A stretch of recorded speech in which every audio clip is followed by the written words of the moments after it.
Assalamualaikum warahmatullahi wabarakatuh. Selamat bertemu kembali anak-anak ibu semuanya. Bagaimana kabar hari ini? Masih tetap semangat ya belajarnya, baik itu mengikuti pembelajaran pemrograman dasar ataupun pelajaran yang lainnya. Jangan mendengar kata pemrograman dasar langsung pusing ya. Oke, hari ini kita akan melanjutkan materi tentang struktur kontrol percabangan. Pada minggu lalu kita sudah mencobakan mengerjakan LK61. Nah, hari ini Ibu akan mereview kembali sambil memberikan contoh baru ya, supaya nanti siswa yang mungkin belum begitu paham nanti bisa menjadi lebih paham lagi. Oke, tetap fokus ya nak ya, tetap semangat untuk menyelesaikan kegiatan pembelajaran agar apa yang kita lakukan hari ini mendapatkan hasil yang baik. Oke.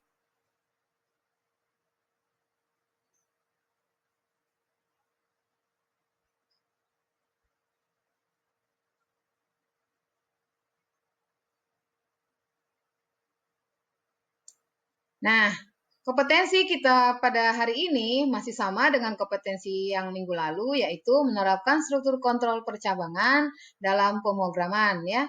Nah, itu adalah salah satu KD atau kompetensi tentang pengetahuan. Sedangkan membuat kode program struktur kontrol percabangan itu adalah kompetensi dasar kita yang di bidang keterampilan. Nah, adapun indikator ya, indikator ataupun apa yang nanti akan kita capai ya, apa yang ingin kita capai di dalam pembelajaran kita hari ini adalah ini dia. Jadi, siswa nanti bisa menentukan penerapan struktur kontrol yang tepat ya, khususnya untuk struktur kontrol percabangan di dalam pemecahan permasalahan. Lalu, membuat kode program dengan menerapkan struktur kontrol percabangan. Oke, kita lanjutkan.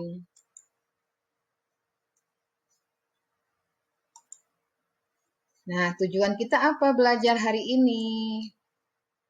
Apa tujuan kita? Ya, tujuan kita simpel saja.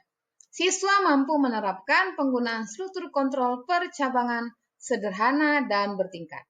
Oke, nanti untuk session video ini Ibu akan membagi jadi dua. Yang pertama tentang struktur kontrol percabangan sederhana, yang kedua tentang bertingkat. Nah, kalau yang sederhana itu diibaratkan kita menggunakan if satu kondisi ya.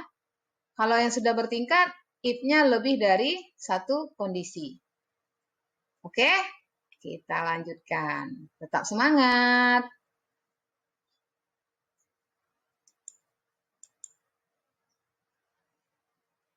Bu ambil laser dulu ya. Nah, ini materi lanjutan sebenarnya ya. Materi lanjutan dari yang minggu lalu. Jadi nanti kita bahas struktur kontrol percabangan sederhana dan struktur kontrol percabangan bertingkat.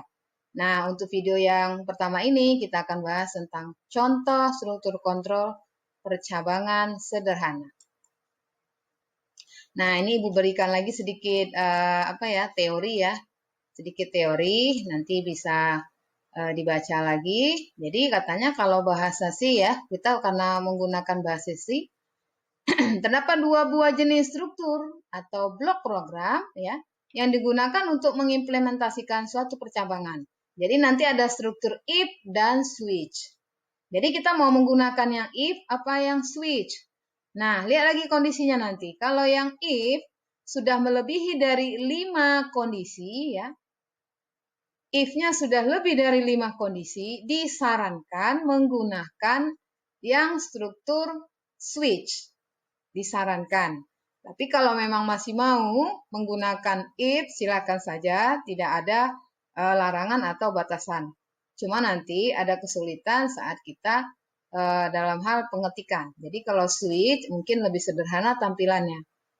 Lalu, statement-statement yang terdapat dalam sebuah blok percabangan akan dieksekusi jika kondisi yang didefinisikan terpenuhi bernilai benar. Artinya kalau nanti kita berkaitan dengan percabangan ya, apa itu yang dieksekusi? Kalau kondisi yang didefinisikan bernilai benar. Ingat, minggu lalu kita sudah sudah bahas tentang syarat. Nah, Ibu ulangi ya. Jadi berkaitan dengan struktur kontrol percabangan, jadi nanti statement-statement yang terdapat dalam blok percabangan itu akan dieksekusi, artinya dilaksanakan jika kondisi atau syarat yang didefinisikan di dalam kondisi itu terpenuhi, artinya nilainya benar. Namun jika kondisi atau syarat itu tidak terpenuhi, maka nanti yang dieksekusi adalah pernyataan yang salah. Artinya, kalaupun nanti tidak ada pernyataan yang salah, berarti diabaikan semua pernyataan yang ada. Sudah Ibu jelaskan di video pada minggu yang lalu. Silakan lagi ditonton agar lebih jelas. Sudah, kita lanjut. Nah, ini ada contoh kasus ya. Contoh kasus, seorang anak ingin membuktikan bahwa data yang dimasukkan menghasilkan pernyataan yang benar dengan pengandaian kasus seperti berikut. Jika bilangan yang dimasukkan lebih besar dari bilangan 0 dan lebih kecil dari bilangan 10, maka akan tampil pernyataan sesuai fakta. Nah, kita nanti mau buat suatu program untuk memecahkan pengandaian atau permisalan ya. Dengan kasusnya begini, jika bilangan yang kita masukkan lebih besar dari bilangan 0 dan lebih kecil dari bilangan 10, maka akan tampil pernyataan sesuai fakta yang benar. Nah, ini contohnya. Lalu si anak mencoba memasukkan bilangan 5. Apakah yang bakalan tampil jika kode program dilakukan pengujian atau compile run? Nah, kira-kira apa ya yang muncul? Siap-siap ya. Dari logika yang ada di sini. Kira-kira fakta apa yang muncul kalau nanti si anak memasukkan bilangannya adalah angka 5 dengan ketentuan yang ada di sini. Nih, jika bilangan yang dimasukkan lebih besar dari bilangan 0 dan lebih kecil dari bilangan 10, maka akan tampillah pernyataan sesuai fakta yang benar. Kita cek ya, maksudnya apa. Nah, ini lanjutan kasusnya tadi. Jadi kita misalkan, nanti kita buat program ya. Selesai kita buat program, kita uji. Lalu, tadi kan si anak mau memasukkan angka 5. Kalau memang angka 5 yang dimasukkan anak tersebut, maka nanti akan tampil hasil dari uji program adalah 5 adalah bilangan lebih besar dari 0 dan lebih kecil dari 10. Untuk statement ini benar atau tidak? Kalau tadi memang dimasukkan 5, bilangan 5. Artinya kondisi yang dimasukkan itu adalah angka 5. Lalu statementnya yang benar, kalau benar inilah dia. 5 adalah bilangan lebih besar dari 0 dan lebih kecil dari 10. Benarkah 5 itu lebih besar dari 0 dan lebih kecil dari 10? Iya, benar. Nah, inilah yang maksudnya fakta yang benar tadi. Oke?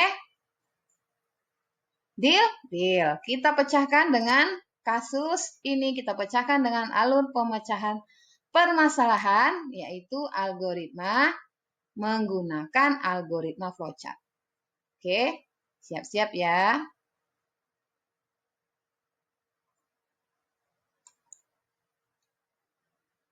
Ini gambaran flowchart-nya. Disimak baik-baik. Sudah? Di sana sudah ada simbol-simbol flowchart. Nah, ini kalau garisnya agak miring, mungkin tarikannya saja ya. Tidak apa-apa miring. Oke? Nah, dengan flowchart ini ya, ada langkah-langkah mulai. Lalu kita definisikan atau kita deklarasikan variabel. Selesai? Variabelnya apa? Bilangan. Tipe datanya apa? integer. Nah, sebaiknya kalau oke. Nah, ini tentang flowchart ya. Flowchart akan kasus yang sedang kita pecahkan. Nah, kita mulai dulu dengan awal perintah flowchart. Kemudian kita definisikan variabel. Nah, variabel yang akan kita masukkan adalah bilangan, mewakili ya. Nah, ini Ibu kasih tipe datanya integer. Nanti kalau anak-anak mau buat itu dengan bilangan float atau pecahan ya, silakan saja, tidak apa-apa. Kemudian, setelah kita definisikan variabel bilangan, lalu coba kita input. Input bilangan. Tadi pemisalan kita adalah bilangannya berapa? 5. Lalu dicek di sini. Bilangan besar daripada 0 dan kecil dari 10. Bilangan tadi berapa? 5. Benarkah 5 lebih besar dari 0 dan lebih kecil dari 10? Ya, benar. Jika benar, ini lupa memberi tandanya ya. Jadi jika benar, pulpen dulu. Sini yes. Nah, iya, sini ya. Iya. Oke. Ya, jika iya, maka cetak, tampilkan teks bertuliskan bilangan lebih besar dari 0 dan lebih kecil dari 10. Bilangannya berapa tadi? 5, iya. Jadi 5 lebih besar dari 0 dan lebih kecil dari 10. Jadi nanti muncul kalau ini memang kondisinya benar, maka akan tampil teks 5 lebih besar dari 0 dan lebih kecil dari 10.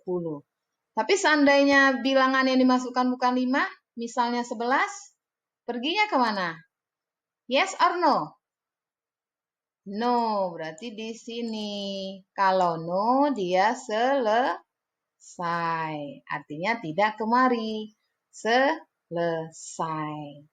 Oke ya. Jadi mulai definisikan variabel yang mau digunakan. Kemudian masukkan variabel tadi bilangan. Kita sudah masukkan, untuk kasusnya kita akan masukkan angka 5. Dicek, apakah bilangan itu lebih besar dari 0? Dan lebih kecil dari 10? Iya, memenuhi syarat. Berarti dia adalah eksekusinya yang pernyataan benar. Jadi kalau pernyataan benar ini dia. Kalau salah, no, selesai. Sudah? Oke, ini flowchart sederhananya. Kita lanjut. Lalu kode programnya bagaimana?